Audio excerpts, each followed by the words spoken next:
हिमाचल प्रदेश के सुंदर नयन रम्य पर्वतीय क्षेत्रों में स्थित है कांगड़ा तीर्थ। ये तीर्थ अपना एक बहुत बड़ा गौरवशाली इतिहास छुपा कर बैठा है। ये क्षेत्र पर्वत की हरी भरी घाटियों, हिमाचल की बर्फीली चोटियों एवं सुंदर नदियों और झरनों से सुशोभित है। कांगड़ा जिला वर्तमान में हिमाचल प्रदेश में है, लेकिन प्राचीन उल्लेखों में यह कांगड़ा जालंधर जनपद में था, ऐसा वर्णन मिलता है। यहाँ की पर्वत श्रेणियों का नाम प्राचीन काल में शपादलक्ष, सवालक्ष और शिवालक मिलता है। अब इस पर्वत श्रेणियों को कांगड़ा पहाड़ के नाम से पुकारा जाता है। कोट कांगड़ा अथवा नगर कोट का प्रसिद्ध किला अपनी विशिष्ट बनावट और प्राचीनता के लिए दुनिया भर में मशहूर है, और इसी प्राचीन किले में विद्यमान है कांगड़ा प्राचीन तीर्थ। इतिहासकार लिखते हैं कि मुगल बादशाह मोहम्मद गजनी ने इस प्राचीन किले पर चढ़ाई करके यहाँ से अखोट धन दौलत लूटकर बहुत सारे ऊंटों पर लादकर यहाँ से ले गया। रत्नों के भंडार, जवेहरात, सोने चांदी के सिक्के, यहाँ तक कि कई सोने चांदी व रत्नों की प्रतिमाओं को भी वो ले गया। एक और बादशाह फिरोज शाह तुगलक का भी कांगड़ा किले पर चढ़ाई का इतिहास में वर्णन आता है। कांगड़ा तीर्थ का इतिहास भगवान नेमिनाथ एवं महाभारत काल से जुड़ा हुआ है। उस समय के चंद्रवंशी कटोश कुल के राजा सुशर्मा चंद्र के द्वारा इस नगर तथा कोट का निर्माण हुआ, और उसी समय यहाँ के किले में राजा द्वारा ही अंबिका देवी की सहायता से श्री आदिनाथ जी के मंदिर का निर्माण होकर इस महातीर्थ की स्थापना हुई। यहाँ एक प्रश्न अवश्य होता है कि यदि अंबिका देवी और नेमिनाथ के साथ सुशर्मा चंद्र का निकट संबंध थे और वह नेमिनाथ प्रभु के समकालीन थे, तो उन्होंने नेमिनाथ भगवान का मंदिर स्थापित न करके श्री आदिनाथ जी का मंदिर क्यों स्थापित किया? इसका समाधान विज्ञप्ति त्रिवेणी के समकालीन श्रावकों तथा जनश्रुति से हो जाता है, जो इस प्रकार है। राजा सुशर्मा चंद्र के मन में शत्रुंजय तीर्थ की यात्रा करने का विचार हुआ। उन्होंने प्रतिज्ञा की कि जब तक तीर्थ की यात्रा न कर पाओ तब तक अन्न जल ग्रहण नहीं करूंगा। पर वहां से शत्रुंजय तीर्थ बहुत दूर होने से उनकी भावना थोड़े दिनों में पूरी होना संभव नहीं था। राजा को कई उपवास हो गए। तब अंबिका देवी ने उसे स्वप्न में दर्शन दिए और कहा, प्रातः होते ही तुमको युगादि देव श्री ऋषभ देव के यहीं दर्शन हो जाएंगे, कोई चिंता मत करो। और अंबिका देवी हिमगिरी से आदिनाथ की कांति में मूर्ति रातों रात कांगड़ा किले में ले आई। सुशर्मा चंद्र राजा ने प्रभु श्री ऋषभ देव के दर्शन करके अपनी कामना को पूर्ण किया और वहां पर विशाल जैन मंदिर का निर्माण करके प्रभु को विराजमान किया। यह भी जनश्रुति है कि यह मंदिर अंबिका देवी ने अपनी शक्ति से स्वयं निर्माण किया था। प्रभु ऋषभ देव की यह प्रतिमा बहुत ही सुंदर, नयन रम्य, मनोहर और विशाल है। 39 इंच ऊंचे एवं 31 इंच चौड़े भूरे रंग के, दोनों कंधों पर लटकती बालों की सुंदर लटाओं से सुशोभित प्रभु की एक अलग ही आभा है। भक्ति गीत की सुंदर पंक्तियां होठों पर नृत्य कर रही है।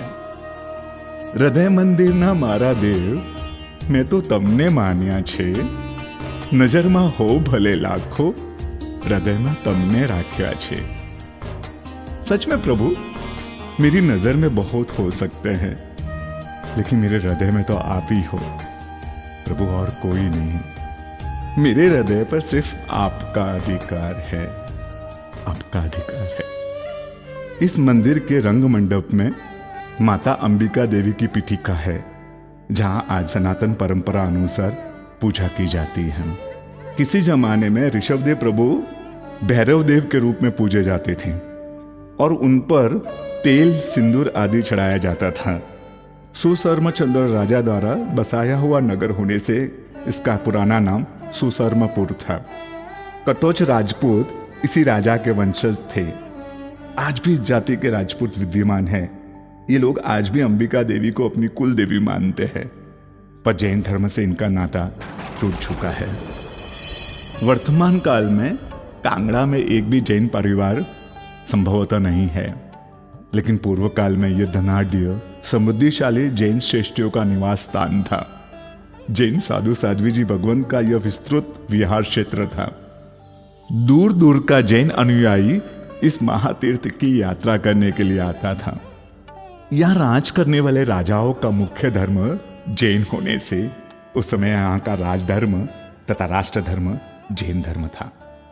पुरातत्व विभाग के कब्जे में रहा हुआ यह क्षेत्र वर्षों से गुमनामी के अंधेरे में रहा हुआ था। जैन विधि अनुसार पूजा करने का भी हमें अधिकार नहीं था। परम पूज्य आचार्य श्री वल्लभ सूरी जी से लेकर श्रद्धेय आचार्य समुद्र सूरी जी की भी भावना थी कि इस तीर्थ को पंजाब का शत्रुंजय बनाना है। सबने प्रयास किए। फिर आगे होरी यात्रा के 3 दिन यानी साल में सिर्फ 3 दिन के लिए पूजन की स्वीकृति प्राप्त हुई। प्रयास चलते रहे और ईस्वी सन 1978 में साध्वी श्री मुर्गावती जी महाराज साहब का चातुर्मास उनकी 3 शिष्यों के साथ यहां हुआ। वापिस प्रयास हुए। पूज्य गुरुदेव के आशीर्वाद एवं श्री संत के हृदय के भाव से साध्वी जी भगवंत के सचोट मार्गदर्शन में विभिन्न माध्यमों के द्वारा फिर से प्रयास हुए और चमत्कार का सृजन हुआ और आदिनाथ प्रभु का दरबार भक्तों के दर्शन पूजा के लिए हमेशा के लिए खुल गया। सभी गुरु भक्त और ट्रस्टियों ने अपना पूरा योगदान इस अथक प्रयास में दिया। चलो अब नीचे तलेटी में स्थित आदिनाथ दादा के सुंदर जिनालय का दर्शन का सौभाग्य प्राप्त करें। सन 1990 वैशाख सुदी छठ सोमवार के दिन इस महातीर्थ की तलेटी में 500 वर्ष प्राचीन रानकपुर तीर्थ से पधारे हुए प्राचीन आदिनाथ भगवान की प्रतिष्ठा गच्छाधिपति आचार्य देव विजय इंद्रदीन सुरशोजी महाराज साहब की निष्ठा में महोत्सवपूर्ण माहौल में संपन्न हुई। बहुत ही सुंदर और नयन रम्य प्रतिमा है ये आदिनाथ प्रभु की। चलो संगीत की सुमधुर सुरावलियों के साथ यहाँ विराजमान सभी प्रभु जी एवं अन्य देवी देवताओं आदि के दर्शन का लाभ ले।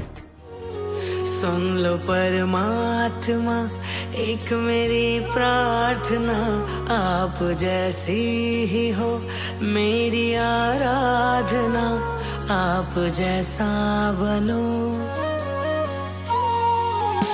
जग से संयम लिया, धन शासन किया, दूसरों के लिए अपना जीवन जिया, आप जैसा जियो, आप जैसा जियो। भोजनशाला और ठहरने की नीचे तलहटी मंदिर में सुंदर व्यवस्था है।